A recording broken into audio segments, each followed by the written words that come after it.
E aí o compromisso assim para minha graduação foi Espanha, porque eu tinha passado o colegial nos Estados Unidos, no interior dos Estados Unidos, então um país Onde? Meio oeste? em Ohio, Tá. que assim super interessante até hoje. Essa convivência lá e os amigos que eu tenho lá me ajudam muito a compreender um país que é cheio de contradições, né? Total, né? Porque eu depois fiz minha pós-graduação em Boston. E quando você compara esses dois grupos, você tem uma divergência lá que não existe aqui. São pessoas literalmente de outros planetas. É mesmo? Meus amigos do meu colegial, bom, 100% votaram no Trump, obviamente. Eles acham que os democratas querem impor o comunismo. Isso em Ohio? É em Ohio. Ah, é? Quando eu vou lá para ver eles todos os filhos já com 5 anos carregam armas. Armas? Cara, É um negócio muito diferente. É uma coisa que eu acho que de fora não se vê muito, que sempre havia. A gente vê mais em filme, né? Uma coisa assim. Com Trump, assim, se revelou um pouco, mas eles têm um profundo ódio da capital, né, de Washington. Eles acham que são elites que querem governar a vida deles, etc. Porque, querendo ou não, a experiência de vida lá, ela é muito marcada por esse período histórico de viver, de aos poucos conquistar o território americano, de combater grupos indígenas, de não ter nenhuma relação. Vamos dizer, os Estados Unidos não era um país pronto, entre aspas, por muito. Uma das experiências mais profundas que pessoas que viviam naqueles lugares tinham era antes da formação dos Estados Unidos, né? Então eles não me parece, eles têm pouca relação cultural com as grandes cidades, por exemplo. Obviamente, assim, quando eu visito amigos em Boston, assim, eles é outra coisa. Eles querem se separar, vamos dizer, do interior. E em vários sentidos, eu acho que os Estados Unidos não superou ainda, por incrível que pareça, as divisões da Guerra Civil, né? Total, ou seja, né? não houve uma aceitação mesmo. Foi imposição e... Exato, para muitos, né? Então... o pessoal ainda tem bandeira, né? Sim, dos confederados. até recentemente era uma coisa... Não é? Em Ohio não tanto, porque Ohio não teve uma participação ativa na Guerra Civil. Tá. Mas se você vai para Louisiana, etc., só agora, recentemente, começou a se problematizar que em colégios, em tribunais, etc., tinha uma bandeira de um país escravocrata que foi para a guerra para preservar a escravidão.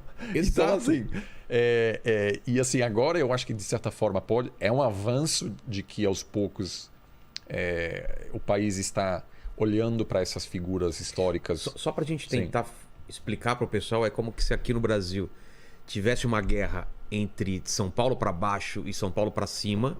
São Paulo para baixo querendo manter a escravidão, por exemplo, e o resto do país querendo abolir a escravidão. Aí termina a guerra, o pessoal mais ao norte ganhou, e o pessoal do sul continuasse mandando as bandeiras da época que queria. E não só isso. Oficialmente a escravidão acabou, mas só que daí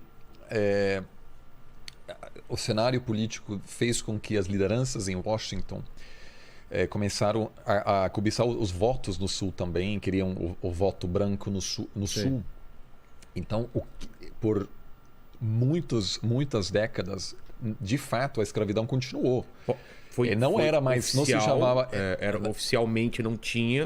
Mas na prática continuava. Era igual. Então, para se ter uma ideia, a Guerra Civil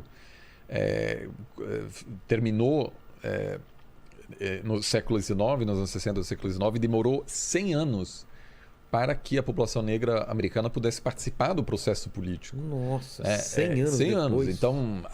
Então um país que até hoje tem essas marcas, né? Muito, não é? Muito. Então, que a gente não consegue entender aqui, né?